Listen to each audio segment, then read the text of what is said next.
Ai, kam čia rūpi? Būna niekam nerūpi, bet yra kam rūpi. Tinklalaidėje siekiame suteikti galimybę savo bendruomeniai, kertiniai bendra.lt redakcijos ašiai, kelti aktualius klausimus ir kartu ieškoti atsakymų. Sveiki visi, aš esu žurnalistė Justė Ancevičiūtė, o jūs klausotės bendra.lt tinklalaidės 3 epizodo. Šiandien jis yra apie šiltuoju metu itin lietuvius trikdančius sutvėrimus – erkes ir uodus, taip pat apie jų platinamas ligas. Kodėl Lietuva yra tarp pasaulio šalių, kuriuose fiksuojamas didžiausias užsikrėtimų erkiniu encefalitu skaičius? Ar Lietuvoje aptinkama daugiau erkių ir uodų nei anksčiau? Kokios naujos vabzdžių rūšys ir jų pernešamos ligos stebimos Lietuvoje? Kokį pavojų jos gali kelti šalies gyventojams? Į šios ir kitus klausimus šiandien atsakymo ieškau kartu su Nacionalinės visuomenės sveikatos centro užkrečiamųjų ligų valdymo skyriaus vyriausiąja specialiste Milda Žygutienė. Sveiki, Milda. Sveiki. Ir Gamtos tyrimo centro entomologe Rasa Bernotienė. Sveiki, Rasa. Labadiena. Pradėsiu nuo to, kad turbūt ne visi mūsų žiūrovai, klausytojai yra iš arčiau susipažinę, o kasgi yra tas erkinis encefalitas. Tad pirmiausia, kviečiu paklausyti Emilijos, kuri papasakos, ką reiškia sirgti šią ligą. Tai apart to, kad labai skaudėjo galvą, negalėjau praktiškai jos judinti ar šiaip nelabai galėjau judėti, nes tas galvos skausmas buvo labai stiprus, bet dar, sakau, pykino mane labai. Nelabai galėjau paeit, nes tiesiog buvo bloga, negera. Tarkim, gulėjau ligoniniai, palatui turėjau atskirai tualetą, dušą, bet buvo sunku iki jo nueiti, turėjau laikyti sienos ar kažkur įsikibti, nes pusiausvyra buvo labai sutrikus, bet ir toks bendras silpnumas kūne ir kojose. Tai dėl to buvo sunku ir atsistoti, ir eiti, bet tuo tarpu dar kai gulėjau ligoniniai, tai apart to galvos skausmo ir bendro silpnumo, tai tiesiog negalėjau, pavyzdžiui, žiūrėti telefono ekraną, žinučių parašyti, dėl to aš tuo metu net nebendravau labai ar su draugais ar šeima, nes tiesiog negalėjau parašyti žinutės. Skauda galva žiūrėti ekraną ir tas pats vaizdas liejasi.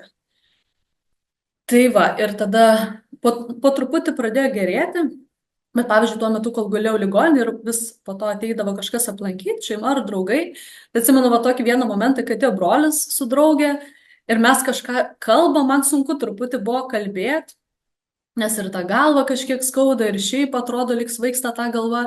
Ir vienu momentu su broliu šnekam ir jis sako, tu žvairuoji.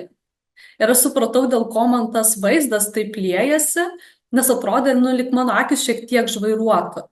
Labai ačiū Emilijai už pasidalymą. Tiesa, ji minėjo faktą, kad įsisiurbusios erkės savo kūne neaptiko, tad erkinio encefalito diagnozė jai buvo staigmena. Milda, pirmiausia, sukuosi į jūs. Turbūt Lietuvos gyventojams geriausiai yra žinomas užsikrėtimo erkinio encefalitu būdas per įsisiurbusią erkę. Taip, bet jeigu žmogus jos nerado, tai kaip dar jisai galėjo užsikrėsti? Tai yra būdų dar ir kitų užsikrėsti kaip erkiniu encefalitu, bet pagrindinis vis dėlto yra per erkės įkandimą. Ir tai yra labai natūralus dalykas, kad žmogus nepastebėjo. Nes erkė juk įsisiurbė labai skirtingas kūno vietas. Ir tarkim, jeigu įsisiurbė kažkur ar į pakinklį, ar į nugarinę dalį, tiesiog galima juos nepastebėti. Erkinį encefalitą perneša tiek nimfos, tai dar neįsivyščiusios iki suaugusios erkės, tiek suaugusios erkės. Nimfa yra mažo dydžio. Tai tas irgi apsunkina kartais tą pastebėjimą. Lygiai tas pats yra prie Laimo ligos, nesgi prie Laimo ligos pagrindinis požymis pirmas klaidžiojanti raudonė. Tai vėlgi, jeigu tokioj vietoje, kur sunkiai pastebima yra įsisiurbė erkė ir vėliau atsirado bėrimas, tiesiog žmogus nepastebi to dalyko. O dabar kalbant apie kitus plitimo kelius, tai retesnis pastaraisiais metais, bet ankstesniais metais mes kasmet registruodavom atvejus per pieną, nepasterizuotą ožkų arba karvių pieną. Būdavo pačių įvairiausių variantų. Kartais susirgdavo 2 šeimos nariai, tie, kurie vartojo būtent tą dieną ir tą patį pieną. Buvo atvejis, kai per prekybinį tašką išplito ir susirgo labai daug žmonių, įvairiaus amžiaus, nuo mažiuko vaiko iki augaus amžiaus žmogaus. Na ir dar vienas kelias yra kraujo perpylimo kelias arba transplantacija. Lietuvoje mes neturėjom tokių atvejų, bet literatūroje yra aprašyta. Esu girdėjusi ypač vyresnius asmenius sakant, kad jų vaikystėje arba jaunystėje nei tų erkių buvo, nei susirgymo erkinio encefalito ar Laimo liga atveju buvo. Koks šiuo metu yra erkinio encefalito ir Laimo ligos sergamumo mastas Lietuvoje, o dar svarbiau, kaip jis kito per 14, galbūt keliasdešimt metų iki dabar? Na, šiaip jau buvo erkinis encefalitas, iš tikrųjų labai senai, juo labiau erkės, kiek šalia žmogaus vėlgi, jau čia skaičiuojam ne tūkstantmečiais turbūt tą buvimą kartu. Ir lygos lygiai taip pat, tik tai tiek, kad Laimo lyga 80-metį buvo patvirtinta, kaip jinai plinta, o erkinis encefalitas buvo labai senai žinomas. Nuo 60, sakykime, nuo 70-mečio turim duomenis. Tai taip, jo buvo mažiau, erkių buvo mažiau dėl tam tikrų priežasčių, bet nuo 90-ųjų prasidėjo toks pakilimas tiek sergamumo ir ne tik tai apie Lietuvą. Mums tai sutampa su ekonominiais, socialiniais, politiniais dalykais. Tas perėjimas, kai buvo atsisakyta, pokyčiai buvo žemės ūkio srityje ir buvo tuo metu kaip tik tai labai daug apleidžiamų nedirbamų pievų, o tas kaip tik tai skatina tiek erkių išplitimą, tiek erkinio encefalito viruso cirkuliavimą, bet Europoje taip pat buvo stebima ir iki šiol stebima. Tai daug dalykų įtakoja, vienas jų yra klimato šiltėjimas, mūsų elgesys, daug faktorių veikia į tai ir aišku, kad sergamumas pastaraisiais metais yra, pastarieji, tai turbūt kalbam dešimtmečiais, didėja, tendencija yra didėjimo. Vėlgi, Lietuva labai endeminė yra. Visoje Lietuvoje yra išplitusios erkės, nuo sienos iki sienos. Erkės infekuotos. Ir Pasaulinė sveikatos organizacija rekomenduoja, kad šalyse, jeigu yra registruojama 5 ir daugiau atvejų 100 000 gyventojų, turėtų žmonės skiepytis. Mes registruojam, būna metai 20 ir daugiau atvejų 100 000 gyventojų. Bet Tūlas lietuvis sako, kad man nieko neatsitiks. Tai atsitinka šitaip, kad kasmet 100 atvejų registruojam erkinio encefalito. Kokių sąlygų reikia tom erkėm gyvuoti? Nes sakėm, kad Lietuva yra iš tarp pasaulio šalių, kur užsikrėtimo erkinio encefalitu mastas, kaip ir minėjau laidos pradžioje, yra vienas iš didžiausių visam pasaulyje.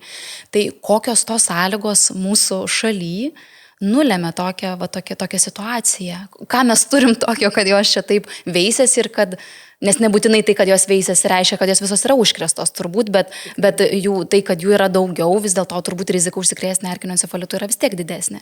Laimingos erkės Lietuvoje tikrai, todėl kad nepaprastai puikios sąlygos. Pirmiausiai, tai trečdalį teritorijos mūsų apima želdiniai, miškai ir žalios oazės. O joms nieko nereikia. Reikia drėgmės, kad galėtų išgyventi ir reikia pasimaitinti krauju vieną kartą į vystymosi stadiją tam, kad galėtų užtikrinti savo gyvenimo į ateitį. Tai, kaip jau sakiau, sąlygos aplinkoje yra puikios. Pasimaitinti tikrai turi kuo, todėl kad Lietuva, kadangi žalias kraštas, tai turtinga ir fauna. Medžiojamų žvėrių kasmet registruojamas skaičius vis didėja. Stirnos yra vienos iš tų, kurios pramaitina nepaprastai daug erkių ir jos galbūt nėra tiek svarbios viruso cirkuliavime, bet tiesiog erkių gausos išlikime, kadangi užtikrina pasimaitinimą. Stirnų pas mus tikrai labai didelė populiacija. Paukščių gausa, paukščių įvairovė. Paukščiai dar veikia kaip ir transporteriai, jie išnešioja, nes erkė maitinasi ne taip kaip uodas, pritupė 10 minučių, prisisiurbė kraują ir nuskrido. Erkė maitinasi kelias dienas, suaugėlė iki savaitės. Tai tarkim, jeigu tas paukštukas, kuris daug laiko leidžia ant žeminiai daly, kažkur tai nutvėrė tą erkę, tai kur jis atsidurs po 10 dienų, labai sunku pasakyti, o jį pasimaitinus tiesiog nukrenta. Ir jeigu nukrenta į tą terpę, kurioje galima išgyventi, viskas ten užtenka drėgmės, saulė neprašviečia, tuomet jį ir įsikūrė tenai, o įsikūrė įvairiai, arba vystosi į sekančią vystymosi stadiją, o jeigu buvo apvaistinta patelė, tai jį subrandina ir atideda kiaušinius. Štai taip gimsta jau vietinis židinys. Tai graužikai. Vėlgi ir pramaitintojai, kita funkcija jų yra gamtinis rezervuaras. Graužiko kraujyje cirkuliuoja sukėlėjas tiek erkinio encefalito, tiek Laimo ligos, bet jam jokių keblumų nesukelia, jokios patologijos nesukelia. Bet tiesiog kitos erkės, kurios buvo, tarkim, švarios, prisisibė jo kraujo, gauna virusą. Pats virusas yra irgi labai prisitaikęs. Jisai stabilus ir gamtoje, ir laikė, ir erdvėje. Jeigu jau yra kažkokioj tai teritorijoje, tai nežinia, ko reikia, kai jis iš ten išnyktų, todėl kad, kaip ir sakiau, tas cirkuliavimas tarp rezervuaro, tarp pramaitintojų, žmogaus elgsena. Vėlgi, kaip sakiau, turim skiepytis, turim gerą prevenciją, bet nesinaudojam tuo.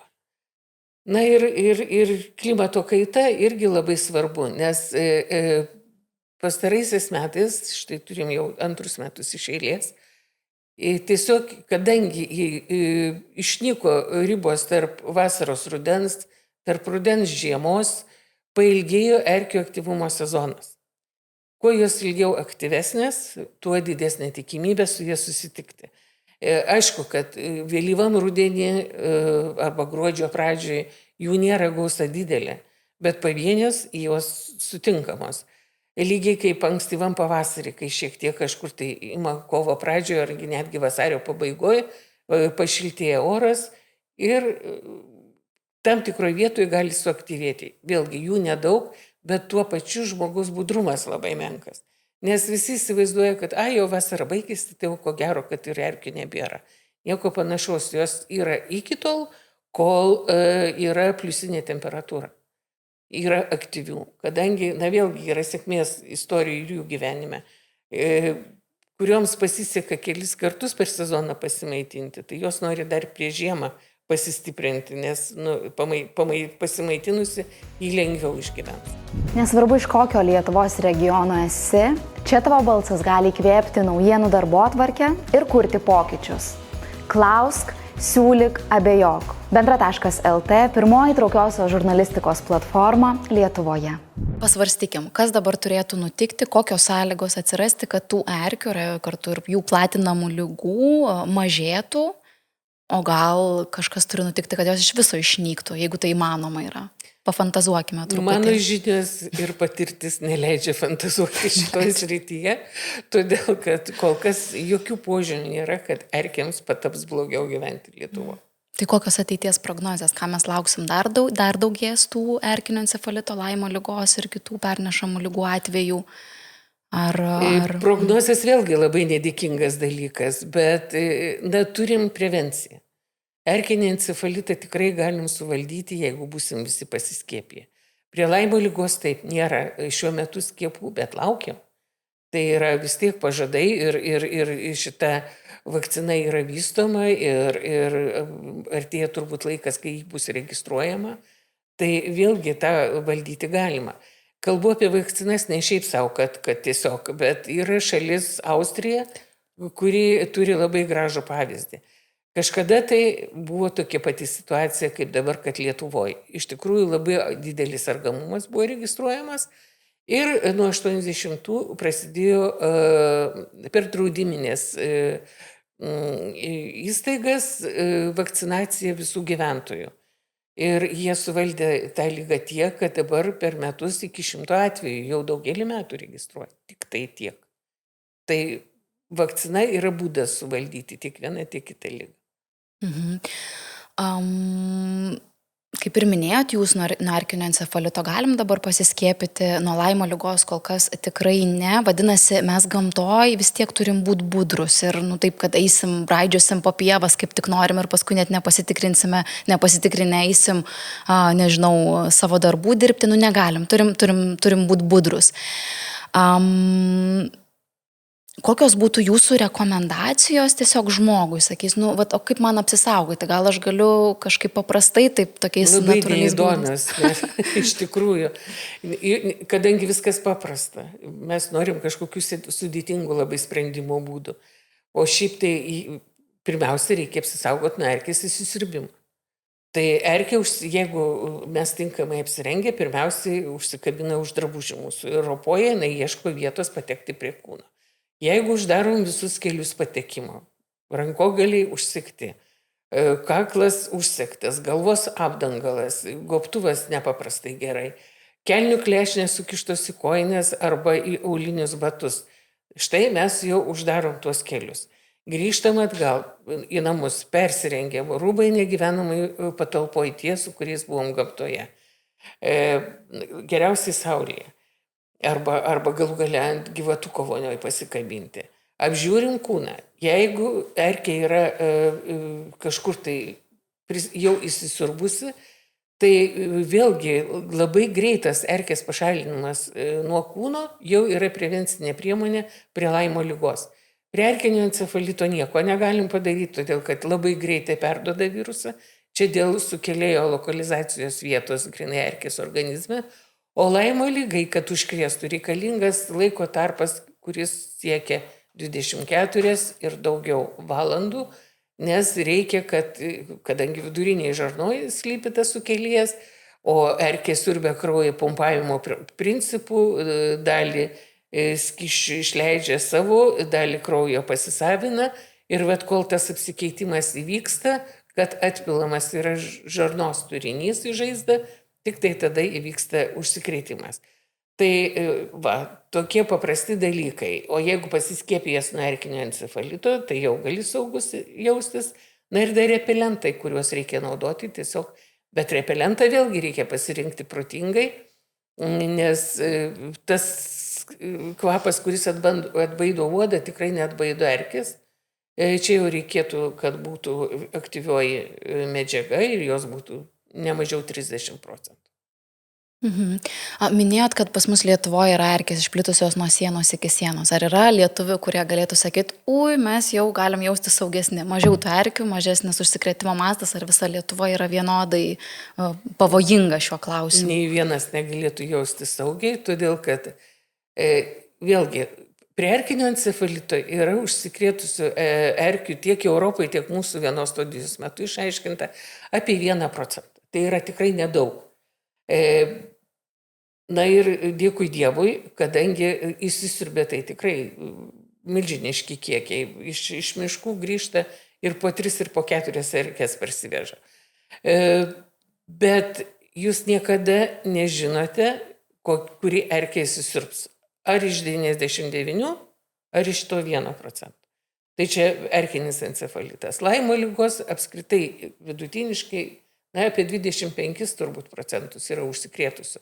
Bet Laimo ligos sukėlėjų erkių užsikrėtimas, jisai įsidėstas mozaikiškai, jis nėra vienodas. Todėl, kad tam pačiam, pavyzdžiui, administraciniam rajone, skirtingose miškuose gali vienam būti 3%, kitam 30%. Tai, na ir aišku, kad ir sergamumo skaičiai rodo tą.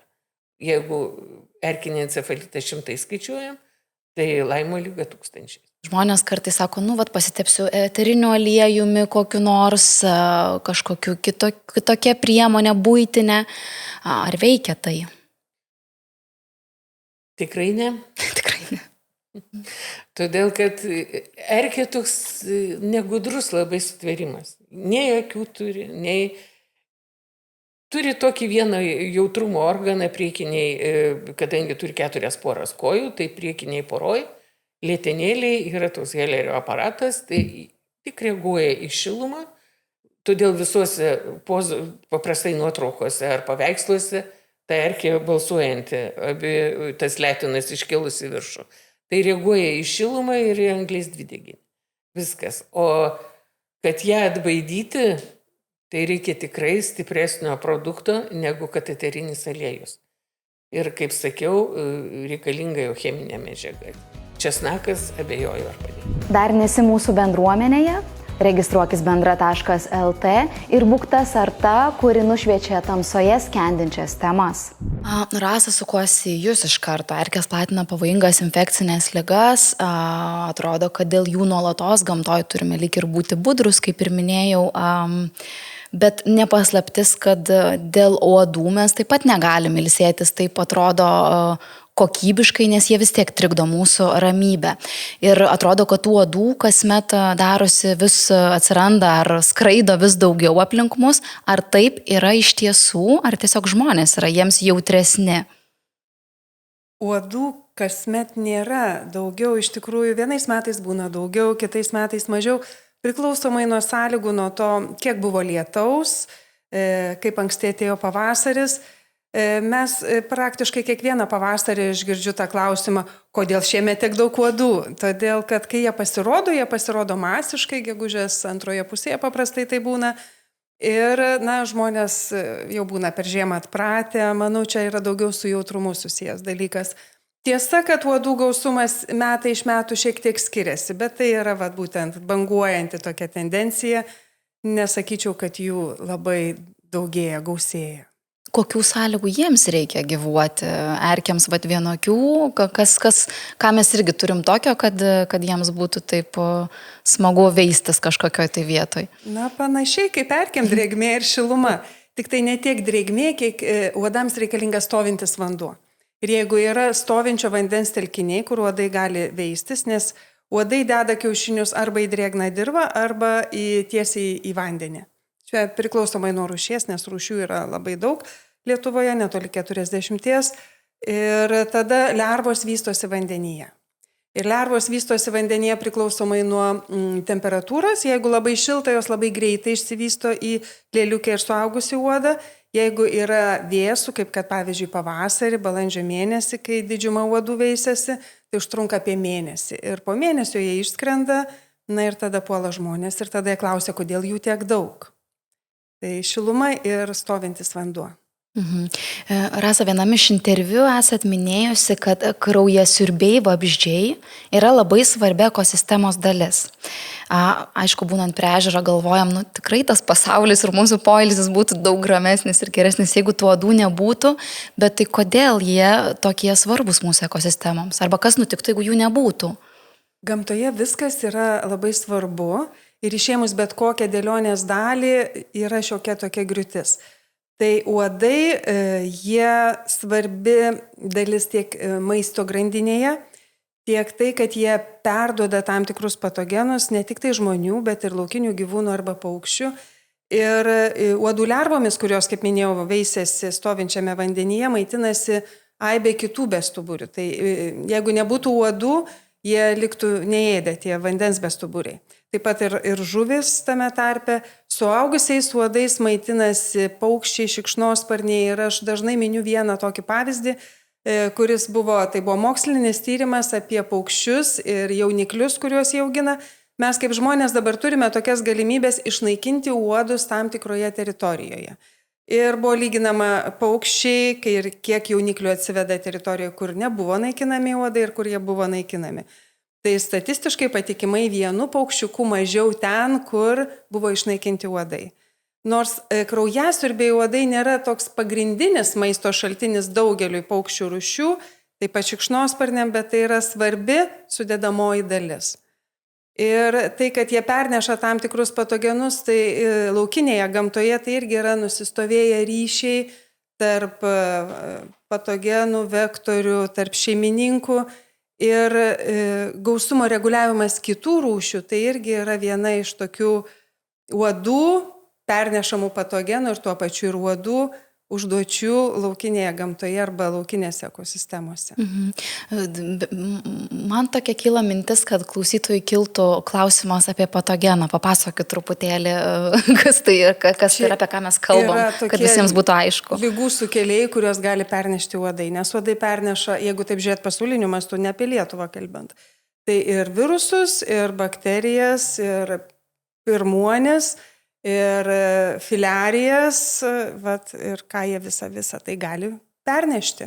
Žinom, kad klimato kaita veikia rūšių įvairovę, dėl klimato kaitos vienos rūšis atsiranda, kitos nyksta. Kokių naujų vabzdžių ir jų platinamų ligų šiuo metu pastebima Lietuvos teritorijoje?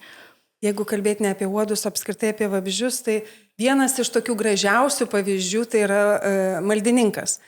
Ir maldininkai Lietuvoje atsirado tik tai pirmieji maldininkai 2008 metais ir jie pradėjo plisti taip rytų Lietuvoje ir buvo stebima, kaip jie plinta link vakarų ir galų gale buvo aptikti jau ir Kuršių Nerijoje.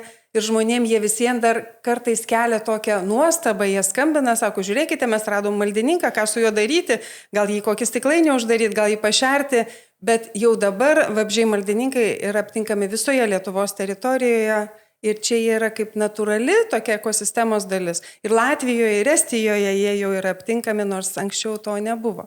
Tai toks pavyzdys. Taip pat plinta kai kurios vorų rūšis, bičių rūšis, bet tuo pačiu kai kurie vabzdžiai traukiasi. Traukiasi į šiaurę ir tai matomai yra susijęs su besikeičiančiu klimatu. Tai apskritai kalbant apie vabzdžius. Ar yra kažkokių naujų ligų, kurias mes pastebim Lietuvos teritorijoje dėl klimato kaitos su tais naujais atsiradusiais vabzdžiais? Naujų ligų, kiek man žinoma, kurias atneštų būtent tie kraujasiurbiai vabzdžiai ir kurie atkeliautų būtent į Lietuvą, kol kas nėra žinoma, kad čia būtų plitimas. Prieš kurį laiką Europoje pradėjo plisti, tarkim, kanopinių, ypač avių lyga, kurią pernešinėja smulkiai mašalai, bet Lietuvoje ji dar neplinta. Taip pat pietų Europoje, tai yra daugiau ten tos problemos, kurias sukelia kraujasiurbiai vabzdžiai pernešantis ligas, ypatingai uodai. Taip, kai paklausiau jūsų pasitikslinot, ar mes kalbame apie vabzdžius, o kaip apie uodus? Gal man buvo naujas faktas, kad jų yra net keliasdešimt rūšių, tai kaip dėl besikeičiančių klimato sąlygų keičiasi ir jų buvimas, ar atsiranda naujų rūšių, pastebit, ar kažkurios tai nyksta? Tos naujos rūšis, kurias mes aptinkame, tai paprasčiausiai iki šiol Lietuvoje neaptiktos rūšis. Gal dėl nykimo kai kurių rūšių tai yra tokie uodai, kurie veisiasi ne stovinčio vandens telkiniuose, o medžių drevėse. Tai šitie yra rečiau aptinkami, bet dar sunku pasakyti, ar jie nyksta ar ne, nes mes neturime duomenų, kas buvo prieš 30-40 metų Lietuvoje. O kalbant apie Europą, tai yra kelios kraujasiurbių uodų rūšys, kurios yra laikomos invazinėmis, kurios nėra vietinės, kurios atkeliavo iš Azijos. Ir Europos šalyse stebimas jų plitimas. Ir aš visą laiką mėgdavau sakyti taip, jos aptinkamos beveik visoje vakarų Europoje, bet Lenkijoje dar ne, ir tai yra kaip buferinė zona, todėl, kad būtų Lietuvoje, nes, tarkim, aptinkamos Vokietijoje, Čekijoje, Slovakijoje, bet ta didžioji Lenkija dar kaip ir mus saugotų nuo tų invazinių uodų rūšių. Ir kažkaip šiandien kaip tik ir man pasakė, kad pietų Lenkijoje jau irgi, bent jau šiais metais buvo aptikti jie. Tai čia yra galbūt laiko klausimas dėl kai kurių uodų rūšių, kurios gali atkeliauti pas mus į Lietuvą. Gal neįsikurs dar. Nes reikalinga šiluma ir pačiam uodui dar yra per šalta. Apie kurį mes kalbam. Apie tigrinę Aedes albopictus, kuris 70 metais buvo pirmą kartą laivais įvežtas iš Azijos į Albaniją ir paskui jau Rasa paminėjo, kaip arti per tiek metų keliavo į rytinę, į šiaurinę dalį ir išplito, todėl kad įsikūrė, ten jau jiems tinkamos yra sąlygos. Ir dabar kas bus vėliau, ar jie pripras prie šaltesnio klimato ir keliaus toliau. Jie keliauja sunkvežimiais. Tai kaip tik tai čekai buvo pasidarę tokį tyrimą, kad tuose aikštelėse, kur stovi sunkvežimiai, pastatė gaudyklės ir kadangi jais atkeliavo saugusios patelės apvaisintos, tai jos atidėjo kiaušinius netgi tenai, tuose aikštelėse. Tai, bet ar išgyvens tą kartą, ar jiems nebus per šalta, tai čia kitas klausimas. Tai va, dar kas stabdo, tai tiesiog vėsesnis tas klimatas. Ir kitasgi dalykas yra virusai, kuriuos platina šitie uodai, bet ir virusas aktyvuojasi prie tam tikros vidutinės temperatūros. Tai nebūtinai ras tokias sąlygas va ten, kur tas uodas atsiranda. O jie skraido lėktuvais, važinėja sunkvežimiais ir va šitaip išplinta. Turbūt iš karto galima šokti ir į kitą temą, kadangi paminėjom vieną rūšį, aš tikrai jos nepakartosiu, turbūt latinišką pavadinimą pasakėt. Mokslininkai praneša, kad dėl klimato kaitos maliarija ir dengė karštinė, kurios buvo daugiausia aptinkamos tropiniuose ir subtropiniuose regionuose, jau plinta ir kai kuriuose pietų bei vakarų Europos šalyse, tai Italijoje, Ispanijoje, Prancūzijoje, Vokietijoje ir kitur. Prognozuojama, kad dėl tos pačios klimato kaitos šios ligos pasieks dar daugiau kol kas jų nepaveiktų teritorijų. Tai kodėlgi šios ligos pradėjo plisti Europoje? Apie maliariją yra atskiras klausimas, kadangi atskiras. jinai visą laiką buvo Europoje, pasirodo. Ir vietinė ta maliarija ir Lietuvoje, ir Švedijoje, ir kitur. Na, žmonių maliarijos sukėlėjų irgi yra kelios rūšis. Tai čia tik viena iš rūšių, kuri buvo visą laiką Europoje. Ir tas paskutinis atvejis Lietuvoje buvo 1956 metais. Ir paskui maliarijos neliko. Galbūt tai yra susiję, tos priežastys iki galo man pačiai nėra aiškios, bet matomai ir pesticidų naudojimas, kas sumažino labai stipriai uodų skaičių. Ten buvo ir įvairios akcijos žuvytės visur veisti, kad jos valgytų, ėstų uodų lervas ir tokiu būdu naikinti uodų lervas. Bet tuo pačiu maliarija nyko ir sovietinėme bloke, ir vakarų Europoje. Ir dabar jos kaip ir nėra, bet su šiltėjančiu klimatu tai gali būti grėsmė ir ypatingai dėl to, kad vyksta labai intensyvi žmonių migracija. Legaliai, nelegali migracija iš tų šalių, kur maliarija yra paplitusi, nes uodas, kuris platina šitą ligą, jisai visą laiką gyveno Lietuvoje, ne tik Lietuvoje ir Europoje, ir iki šiol jisai gyvena. Tai nėra viena gausiausių rūšių, bet ją mes vis pagauname. Ispanija jau registruoja vietinius atvejus, Graikija, maliarijos. Čia grinai dėl klimato šiltėjimo. O dėl biocidų, taigi dustas išnaikino uodus, kadangi jo purkšdavo vandens telkinius. Neribota. Labai įdomu tą pranešimą, klausiau irgi vienoje konferencijoje, kad prie maliarijos išnykimo prisidėjo ir mūsų pokyčiai socialinėme gyvenime. Tai kadangi tas maliarinis uodas naktimis kanda, tai dabar mes visi miegam po vieną, kiekvieną savo kambarį užsidaręs ir dar tinklelį ant lango užsidėję galbūt, o seniau visi miegojo vienam kambarį ir ten tie uodai galėjo kasti vienas kitą. Toks įdomus buvo pranešimas, sakiau, gal čia vis dėlto nesakė, aš statistiškai tau įrodysiu, kad tai irgi buvo viena iš priežasčių visoje Europoje, tai kad keitėsi mūsų gyvenimo būdas. Dabar apie dengę, tai aš manyčiau, kad kadangi mes vektoriaus dengės Lietuvoje kaip ir neturim to tigrinio uodo, tai ir pačios grėsmės, kad vietoje čia galėtų plisti, mes neturim, nebent įvežtiniai atvejai. Įvežtiniai atvejai registruojama kiekvienais metais ir ne tik tai Lietuvoje, ypatingai Vokietija, daug turi atvejų ir jie paskaičiavo, kad atlikę studiją, kad apie 70% visų atvejų iš Tailando prisiveža dengės. Į Europą įvežama nepaprastai daug įvairių ligų ir čia vėlgi labai svarbu gydytojų budrumas ir žinojimas apie tas ligas, kurių jie galbūt nematė. O kas, ar įmanoma, kad išplis stipriai šitos ligos Europoje? Gerai, mes apie Lietuvą kol kas dar turbūt ir nekalbėkim, bet tose šalise, kur jau stebime atvejai registruojame, ar pavieniai, ar grupėm, ar įmanomas kažkoks... Tai ten ir plinta. Yra ir dengės atvejų vietinių, aišku, jų kol kas nėra labai daug. Vakarų Nilo karštligės, Čikungunija, toks sudėtingas pavadinimas. Na, girdėjom prieš kelis metus Zika virusas, kai buvo įvežtas į Madeiros salą.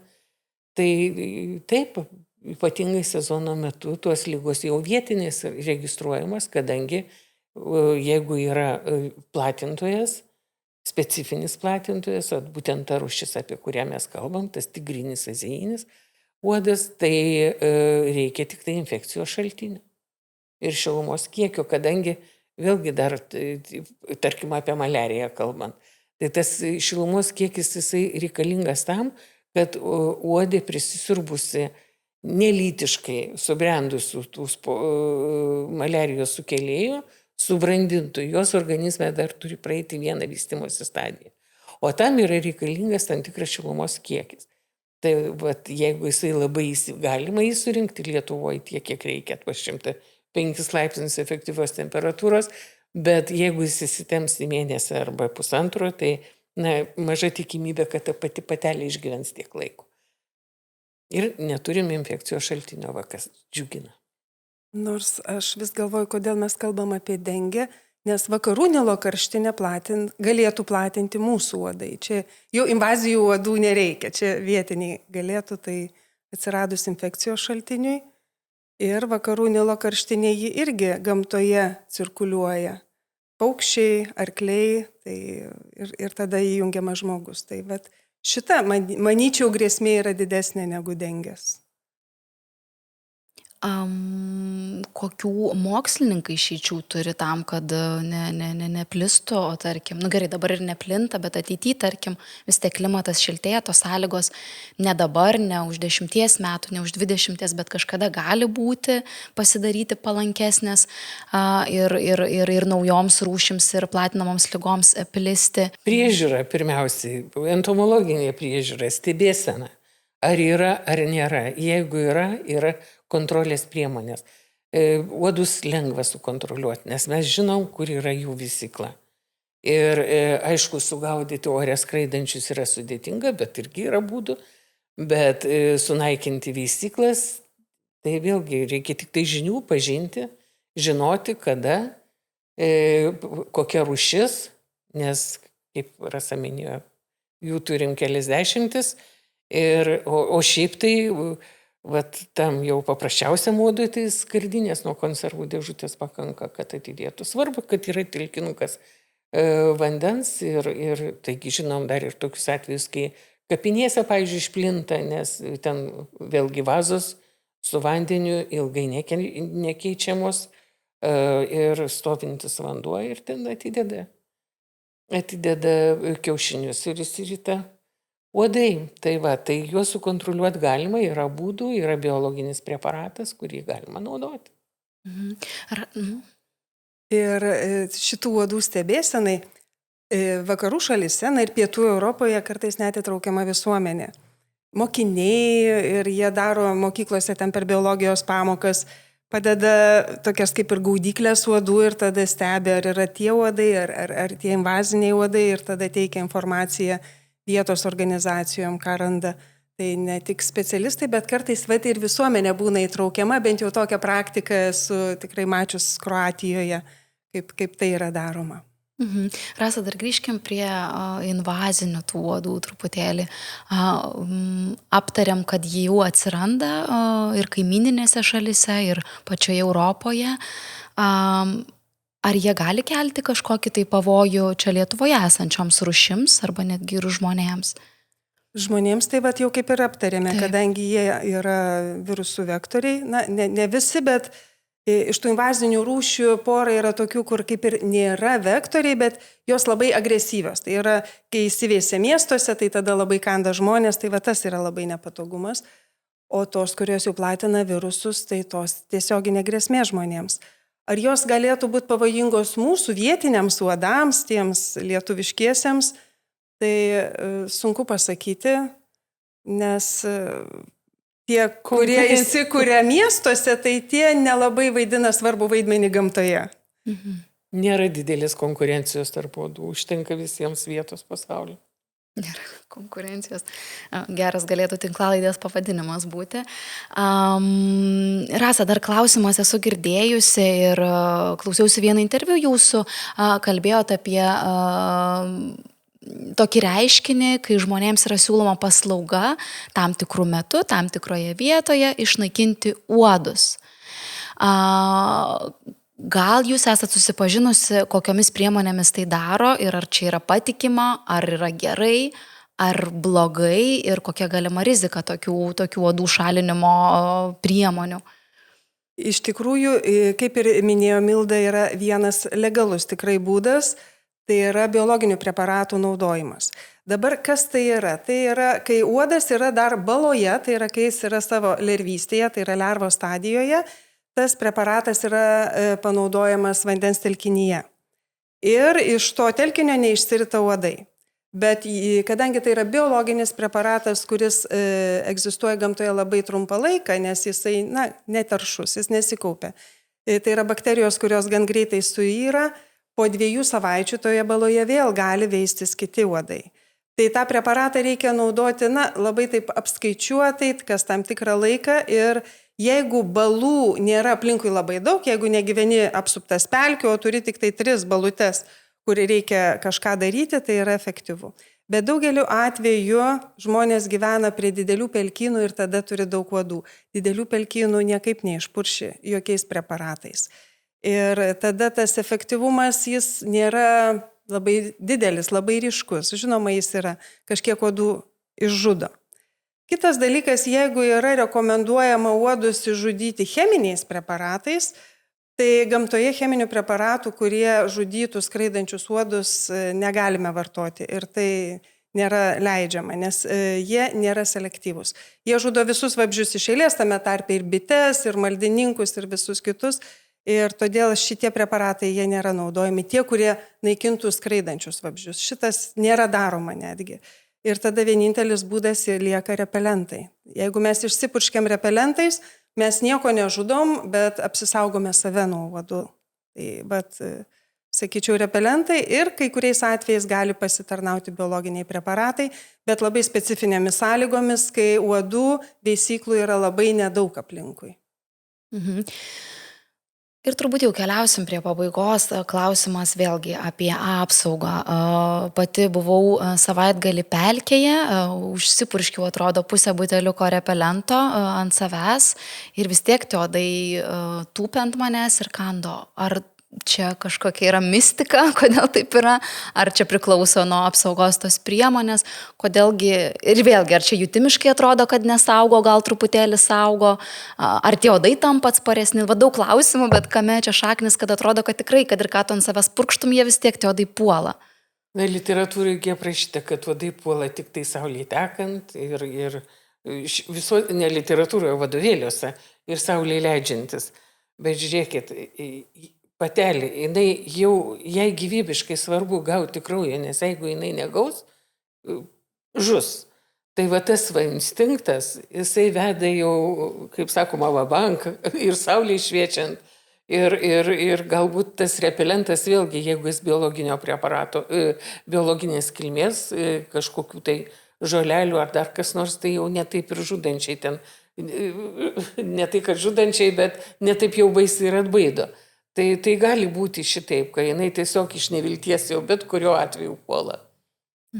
Nors yra tų repelentų, kurie naudojami armijoje, kurie jau yra labai stiprus, nes, tarkim, juos ir pradėjo naudoti Jungtinių valstijų kariuomenėje, kai ten, pavyzdžiui, kokiam į Vietnamą nuleisk kariuomenę ir sukas uodai ir nieko neliks. Tai jau ten tokie... Erkėms palikita. Tie tokie stipresni, tai jie iš tikrųjų veikia. Jeigu kalbėt apie tuos augalinės kilmės, jie sumažina puolančių uodų skaičių, bet tai tikrai nėra 100%. Aš pati nelabai naudoju tuos cheminius repelentus, nes man reikia uodų, bet kas labai padeda, tai tam tikri rūbai, kurių uodai neperkanda. Tai ir nereikia tada bijoti, nes mums žmonėms uodo zyzimas yra kažkokia tragedija. Pavyzdžiui, guli lovoje, kambarį yra vienintelis uodas, bet atrodo, kad visai neužmigsiu, kol tu jo neužmušiu, nes tas garsas turbūt jau mums evoliucijos eigoje toksai Čia patapo. pasitikrinama, ar esi stiprus kaip asmenybė. Tai gal atrodo, kad uodai aplinkui skraido, zyzia, bet jie nebūtinai kanda. Bet jeigu jau matot, kad tupia, tai reikia dar kartą paskaityti instrukciją to repelento, ar viskas ten buvo gerai panaudota. Nes veikia tam tikrą laiką. Reikia vėlgi, teisingai pastaba buvo, kad reikia skaityti. Gali būti, kad kas valandą reikia atnaujinti. Jeigu jis ten tikrai kokių levandų vandenėlio, pavyzdžiui, ar kad ir mėtos. Nes reikia stipresnio tokio, kad... O laukia, taigi irgi yra visokių priemonių, dabar labai efektyvios tos spiralės, kurios dūmą leidžia. Kaip smilkalai ir atbaido jau tiesiog nuo tos buvimo vietos, ne tik tai nuo kūno. Bet žinot, pagalvoju, kad uodės yra truputėlį labiau tokios draugiško žmogui negu erkės, nes uodės valgo tam, kad kiaušinius sudėt, o ne kad o erkės valgo tam, kad išgyventų. Pirmiausia išgyventų, o paskui ir kiaušinius sudėt. Klausimų iš tikrųjų šio temai vėlgi daug, čia turbūt galėtume vėl ilgai kalbėti, bet turbūt šiandien baigsime. Tai ačiū labai Milda, ačiū labai Rasa, ačiū Emilijai, kuri sutiko pasidalinti savo istoriją, o jūs klausėtės Bendra.lt tinklalaidės 3 epizodo apie erkės, uodus ir jų platinamas ligas bei jų plitimo mastą lemiančias priežastis. Jeigu nori prisidėti prie mūsų kuriamo turinio, gali paremti mus Patreon platformoje.